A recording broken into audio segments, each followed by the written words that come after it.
The Mausoleum at Halicarnassus. Now this isn't just any old tomb. This was one of the 7 wonders of the ancient world, standing tall in what is now modern-day Turkey. Built around 350 BCE, it was an architectural marvel of its time, designed by Greek architects Sotiros and Pythias. It's interesting how structures intended for the dead can reveal so much about the living, isn't it? The mausoleum wasn't just a burial place. It was a monument that stretched the limits of what was architecturally possible back then. Combining elements of Greek, Egyptian, and Lycian design, this structure didn't just encapsulate a body. It encapsulated the pinnacle of several different cultures' architectural achievements. It was a melting pot of ideas set in stone and marble. What's more fascinating? The term mausoleum originates from this very building, dedicated to Mausolus, a satrap in the Persian Empire. So why was it so special? Imagine a 45-meter-high structure featuring a stepped pyramid upon which rested a sculpture of a chariot pulled by 4 horses. Inside, statues and rich friezes adorned its chambers, portraying scenes that captured not just the eye but the imagination. What's even more puzzling is how such a grandiose structure could have been erected during an era without modern machinery or computational design tools. Theories suggest elaborate systems of pulleys, counterweights, and perhaps even an early form of a crane. But here's the catch. Despite its prominence and glory, the mausoleum at Halicarnassus is largely lost to us today. Multiple earthquakes in the 13th century reduced it to rubble. Its stones were recycled into other structures, including a castle. That's right, pieces of one of the 7 wonders of the ancient world ended up in a building meant for an entirely different purpose. It's as though history decided to play a game of architectural Jenga, disassembling and reassembling its components across centuries. Derinkuyu, a name that literally translates to deep well, and trust me, it's a name that doesn't disappoint. Located in Cappadocia, Turkey, this underground city is so extensive that it's estimated to have once sheltered as many as 20,000 people, along with their livestock and food stores. But wait, this isn't just a basement we're talking about. This is an entire subterranean metropolis, plunging into the depths of the earth up to 60 meters down, with ventilation shafts and all. Imagine a labyrinthine complex with over 13 levels, and you're just scratching the surface, figuratively of course. First, let's ponder the why behind this underground spectacle. The region of Cappadocia is famous for its soft volcanic rock, which made it relatively easier for ancient people to carve out such an extensive network. But the motivation wasn't just architectural amusement, far from it. Derinkuyu was likely constructed as a massive safety bunker for the local population to hide from invasions and marauders. When danger loomed, large stone doors, almost like millstones, could be rolled across the entrances, sealing off the city. But how did they manage to build something so complex, so deep and so extensive without modern machinery? Most theories point to extensive human labor and rudimentary tools, but the sheer ingenuity lies in the city's design. The ventilation system was a masterstroke of ancient engineering, ensuring fresh air reached even the deepest tunnels. Plus, there were ingenious methods for waste management, storage, and even spaces believed to be religious sanctuaries. It's like the Swiss Army knife of ancient cities. And here's where it gets even more mysterious. The oldest parts of Derinkuyu are thought to date back to the 8th–7th centuries BCE, and it may have been expanded over the years by different civilizations, including the Phrygians and Byzantines. But there's still so much we don't know. For example, who initially dug the first tunnels? How did they manage waste and hygiene? What was life like living in such close, dark quarters? Egypt is a land covered in mystery and wonder, and its sand-covered landscape often acts as a vast blanket, hiding secrets from us. When we think of Egypt, the pyramids of Giza or the Sphinx usually spring to mind, but the land of the Nile has more, much more, buried under its surface. Let's look into a couple of fascinating buried treasures, the cities of Akhetaten and Thonis Heraklion. The city of Akhetaten, also known as Amarna, was a grand experiment by Pharaoh Akhenaten to establish a new religious and cultural center.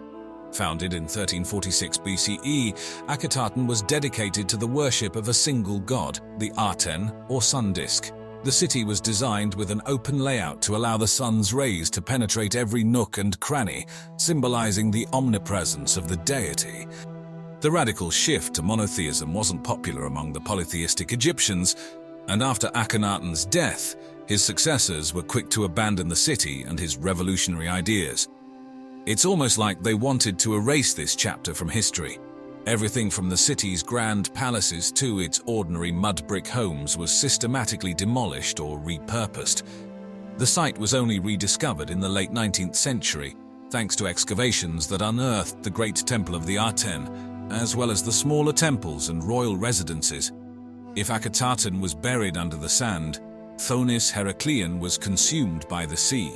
Once a bustling port city, Thonis Heracleion was swallowed by the Mediterranean around the 8th century CE due to rising sea levels and soil liquefaction. Forgotten for centuries, it was rediscovered in 2000 off the coast near Alexandria. Underwater archaeologists have since recovered priceless artifacts like gold coins, statues, and steles that reveal the city's grandeur.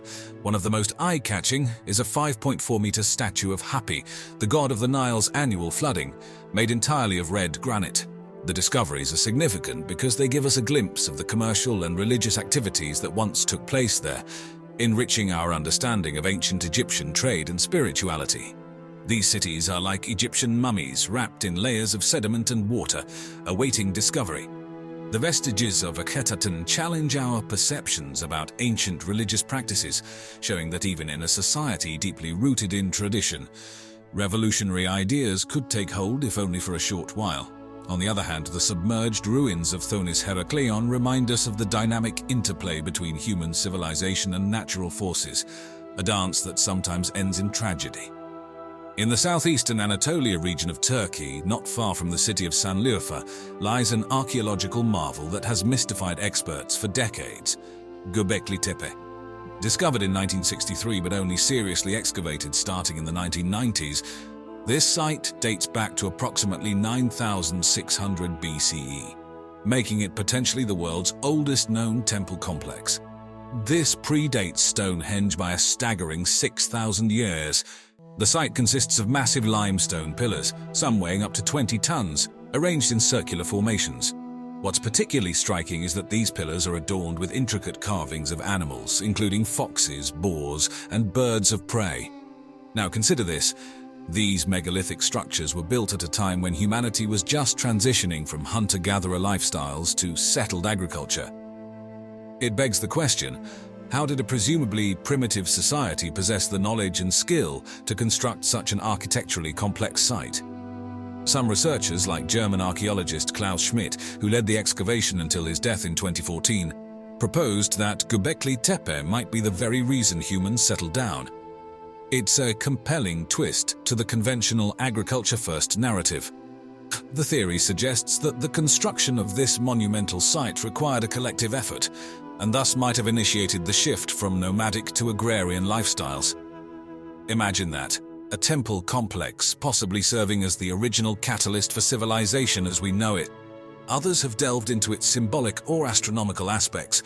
Some carvings on the pillars align with constellations, leading to theories that Gobekli Tepe might have served as an ancient observatory. Yet with no written records and very few artifacts, any interpretation becomes speculative. Gobekli Tepe remains a mystery, its true purpose obscured by the millennia. Who built Gobekli Tepe? Was it a religious sanctuary, a social gathering place, or perhaps something more practical like a celestial calendar? The stone pillars stand in mute testimony to the human ingenuity of an era long gone, their creators and their motivations lost in the fog of prehistory. There are even questions about why it was deliberately buried. Yes, buried. Around 8000 BCE, for reasons still unclear, the site was filled in with soil and debris. Was it to protect the sanctity of the site, or was it out of fear? We may never know, but the intentional burying of Gobekli Tepe adds another layer of complexity to its mystique, the Nazca Lines.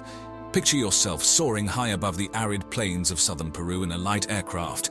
Below you, etched into the earth, are geometric shapes, straight lines that run for miles, and sprawling figures that look like enormous doodles on nature's notepad. But they're far from doodles. These are the Nazca Lines, gigantic geoglyphs created between 500 BCE and 500 CE, and they are among the most mysterious and awe-inspiring remnants of ancient civilization. First of all, the scale is mind-boggling. Some of the individual figures, like the one famously resembling a hummingbird, stretch up to 370 meters in length. That's longer than the Eiffel Tower if it were laid on its side. And it's not just the size, it's the intricacy. These figures aren't just big, they're detailed. The lines were crafted by removing the reddish-brown iron oxide-coated pebbles that cover the surface of the Nazca Desert. When the gravel is removed, the light-colored earth beneath shows through, creating a contrast that's visible, but mainly from above. Why? What's the purpose of creating art that's best appreciated from an angle that humans, at least in those times, couldn't naturally view from?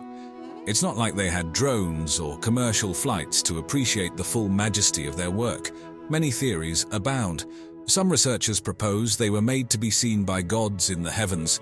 Others speculate they may be an ancient form of a calendar or a way to mark underground water sources. But the truth is, no one knows for sure. The methods behind their construction are equally mysterious but undoubtedly ingenious. The Nazca people would likely have used simple tools like wooden stakes to help guide their designs. These figures weren't drawn freehand. They were rigorously planned and then executed, a bit like how you'd build a house today. The climate has also played a role in their preservation. The extremely dry, windless, and constant climate of the Nazca Desert has helped to keep these lines mostly intact for more than a millennia. That's Mother Nature as the curator of an ancient art gallery. Could the Nazca Lines be an early form of writing or symbolic language? While most glyphs depict identifiable things like animals or plants, some are just spirals, lines, and shapes. Could these be primitive characters or words? In a world obsessed with high-resolution screens and digital art, the Nazca Lines defy modernity. They beg us to zoom out, both literally and metaphorically, and consider the bigger picture. And as always, thanks for watching.